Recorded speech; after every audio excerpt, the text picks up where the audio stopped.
Here is another vintage fan. This time we have a pretty rare, if not a super rare model. This is a Galaxy fan. And for the time, it did not appear to be the best made fan. Let's take a look at the information before we talk about anything else. I think they're on the bottom, if I remember correctly. Yep, they are. This is a model number 3701, 60 cycles, 120 volts, and a full amp. For how little air this moves, this is honestly ridiculous. I got this at an antique store for $45.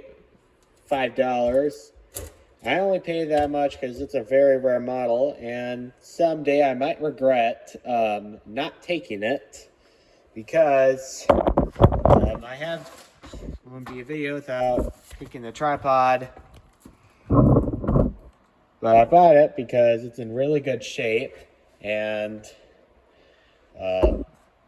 that's really the reason why. It's a very rare fan, and it's a really cool, stunning look too. However, the performance on this fan, when I plugged it in, when I got home, I was very disappointed because it did, besides here, a good amount of air is getting through, but in the middle part, it's pretty lax on that, and I think I can see the reason why, and it's an aerodynamics disaster. The guard here is outrageously thick, but I think it's mostly has to do with the back. As you can see here, about a third of the fan is blocked by this circle right here, and I think that's the reason why. On top of that, these metal things are very thick, so it also blocks a lot of the air. And I forgot to show you the date code, but this actually does have a date of January 1970, so it's 54 years old, so, it's got some age to it. But there's fans from 74 years old that are not like this. Like the GEs, those are pretty good quality. They're really, if you guys are fan collectors, you probably are watching this, and you know that the GE fans from the 40s and the 50s move much more air than this. And I really hate bad-mouthing vintage stuff, but it is true. But it does seem like when this fan was made, it was form over function in design. So this fan is really stunning to me. Like, if I were in 1970, I would definitely have gotten this because it looks really cool. But sadly enough, it doesn't perform that good. And it's honestly pretty loud too, but I think it has to do with a lot of the airflow being blocked by the design. And also, I have another surprise to show you guys. I'll get it.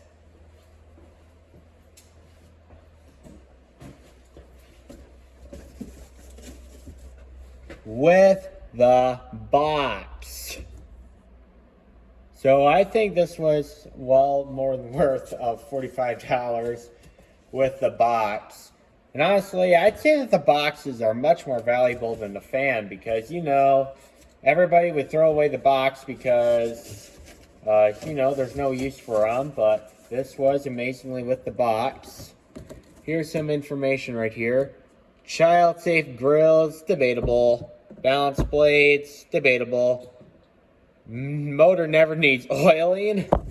Well, that's definitely not correct because here's the thing. Oil is eventually going to dry up. It's just how it works.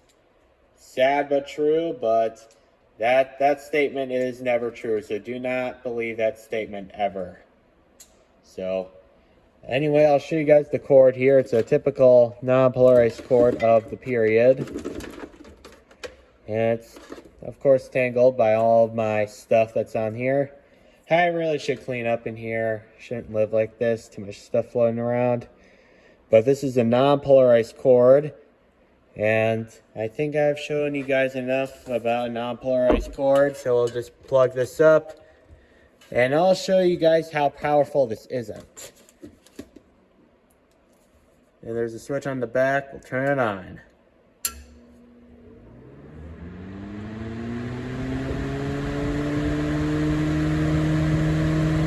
Like, it is outrageously loud, especially for something of this age as well. For the amount of noise, this is very pitiful. Like, let me just give you, I'll just get this piece of paper that I really should throw away, but I haven't.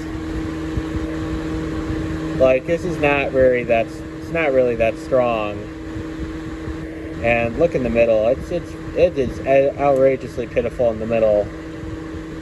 But when you put it on the sides, it's a little bit more powerful. Yeah, but yet and again, in the middle, it is very pitiful. I mean, I guess it's not that bad for a performer, but with this much noise, I would definitely not say this is the best fan ever. I mean, I think I'm still going to use this, just not in an application where I need a lot of air. I think I'm going to use this on my desk because when you think about it, when I do homework, I don't want a fan that's blasting air because that's just going to throw papers around and ask for a disaster. So I would say that for the little air it moves, honestly, could be a good thing in a way. But there's the right time and place for it, and me using it on my desk will probably be the use for this fan. And I have not shown you the switch yet, so after this comes to a stop, I will show you. Amazing how the bearings are still good, even after all these years. And honestly, I can tell that the blade is not balanced, because look at that. Look at the center of the hub. It's moving back and forth, so yeah, the blade's a little out of alignment, but in its defense, this fan is old, but I really don't get the whole old thing. And I'll show you guys the switch as well. Unplug this. It's amazing how this outlet here is still tight. So here's the switch right here. It's just secured by rivets, so that does also mean you really can't replace the switch as well unless you're really inclined with stuff. And also another thing, one of the pros with this fan is it is very easy to clean. I'll show you guys a demonstration. So what you do is you just turn this to the right a little bit, and this grill right here comes right off. It's very easy to service fan. And the blade here, I think this is just a press fit, but I am not going to even attempt to get this blade off because I don't want anything breaking. And then you can add a little bit of oil in here as well. And this is also a C-frame shaded pull motor.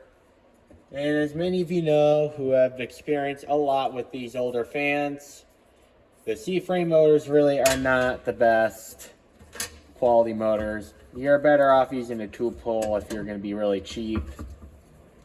Kind of like the Eskimos. But anyway, thank you for watching. I hope you enjoyed the video of this cool looking but rather pitiful performing fan. Thank you. Have a nice day.